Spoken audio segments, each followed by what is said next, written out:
ছুটতেছে না, সেই স্বাদ। অনেক দিন পর সব বন্ধু বান্ধব এবং ভাই ব্রাদার মিলে চলে গেলাম কলোনিতে। আসলে কলোনি মানেই অনেক সুস্বাদু এবং খাবার ভালো মানের, হয়তো বা তেলের জিনিস, তারপরেও খুব স্বাদ।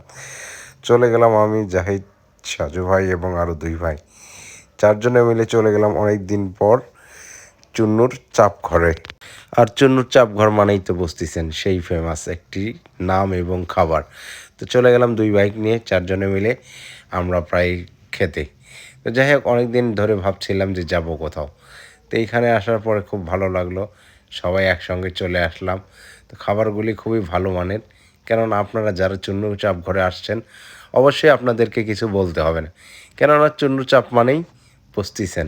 আর আজকের ট্রিটটা জায়দের ওপর, কেননা জায়দের ওপর দিয়েই ভর হচ্ছে খাবার দাবার, হয়তো বা এটা ওদের একটি ইয়ে ছিল। তো এখানে বিল পে করতে হয় আগে, আগে পে করে তারপরে। তো এখানে এই যে ব্যাচিং হাত ধোয়ার জন্য চলে আসছে। তো অলরেডি আমাদের খাবারও রেডি হয়ে গেছে, চলে আসছে আমাদের খাবার। তো যাই হোক, খাবার দেখে তো আর লোভ সামলানো যায় না, কেননা খাবার জন্য সবাই প্রস্তুত। তো এই ফাঁকে আমরা একটু ছবি তুলছিলাম, খাবার দাবার ভিডিও করছিলাম। আর খাবারগুলি মুরগি